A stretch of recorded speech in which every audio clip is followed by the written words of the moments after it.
And you see countries who are putting up razor wire fences and have border guards stopping people crossing into their countries.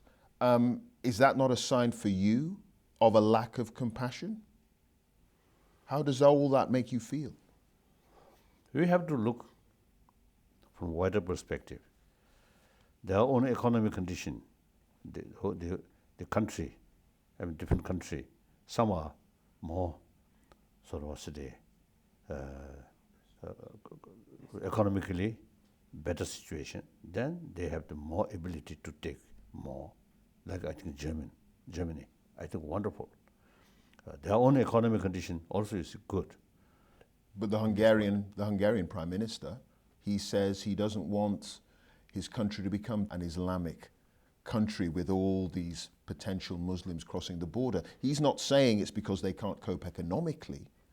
He's saying it's a religious thing. You can't sort of blame or generalize whole Islam. Islam, like any other religion, the essence is message of love, forgiveness. So I think the very word jihad, the real meaning is struggle or combat your own destructive emotion, not harming other. The genuine Islam practitioner. You see, if any Muslim create bloodshed, actually no longer Islam practitioner, sincere practitioner, like that. So therefore, you see, this is wrong. I think generalize Islam, Muslim. That's, I think, wrong. Do you believe, you've talked about the economic circumstances under which certain countries will want to take in some migrants and refugees. Germany is willing to take in hundreds of thousands every year. Britain says it's going to take in 20,000 over the next 5 years. Do you think Britain is doing enough? Is Britain showing enough compassion in your view? That's, I think, difficult to say. We have to sort of look various aspects. So in any way, just provide help to refugee is not sufficient. We must pay more serious attention how to bring peace in their own country. The problem between Shia and Sunni. These things, you see, they're unthinkable. Your message of non-violence, of compassion, on a practical level, how can that resolve the situation in Syria when you have elements within the society there, particularly the Islamic State group, for whom it would be difficult to talk to in terms of trying to negotiate potentially a peace? That's right. We have to think seriously, long term. So this moment, the people, their emotion become out of control, then there's no room to talk. Lord Carey, the former Archbishop of Canterbury, a couple of weeks ago, he said there must be renewed military and diplomatic efforts to crush the twin menaces of Islamic State and Al-Qaeda.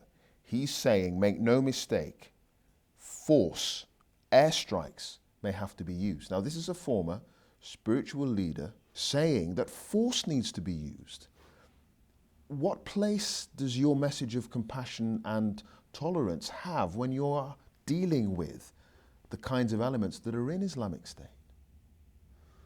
Yes, one a particular case, maybe this force is something necessary, but I think... You're saying force may be necessary? Yeah, particular case, possible. I'm a Buddhist. It's a Buddha's own sort of, the previous life sort of story. Mm-hmm. There are, you see, such cases there. So you're saying force should be used, potentially, against Islamic State? No, I don't think. Unless you deal this problem non-violent way. Today, 1 bin Laden. After a few years, 10 bin Laden. After more years, 100 bin Laden could come. Is there going to be a 15th reincarnation after you? The very institution of Dalai Lama should continue or not up to Tibetan people. Okay, so the people will decide, could it be a woman? Yes, one occasion in Paris, one women's magazine, one reporter come to see me, I think more than 15 years ago. She asked me, any possibility, female Dalai Lama? Then I mentioned, why not? The female had biologically more potential to show affection. And compassion. Or compassion, yes, compassion. Therefore, you see now today's world, a lot of troubled world, I think a female should take more important sort of role. And then I sort of told that reporter, if female Dharma come, the face must be should be very attractive. Oh, well, so you can only have a female Dalai Lama if they're attractive. Is that what you're saying? You can't have... I mean, if female Dalai Lama come, then Right. that female Will be must attractive. be very attractive. Must Otherwise, be very not attractive. much use. It's just going to... Really? Now, I think some people, my face... You're joking, I'm assuming. Oh, Or you're not joking. oh, No. I mean, true. You have been described as a religious rock star. I don't know. Okay, a religious rock star. And you have lots of very famous friends. And you see, in order to become rock star, if my face like that, I think men may not be. Okay, so yes, we're agreed you're a very good-looking man. We're agreed on that. We're agreed on that. But the point is, there are lots of people who follow you who are not religious. Lots of young people, they follow you because of your sense of spirituality, but they're not religious themselves. Yes. Is that a good thing? My commitment on level of humanity, I'm not promoting religious belief. I'm promoting basic human value. So therefore, I think many non-believer, they agree, my view. They support my view. And then among the religious people, some my Christian friend, describe me as a good Christian. Do you think you're a good Christian? I think as far as aspect of practice of love or forgiveness, I'm You're a good Christian.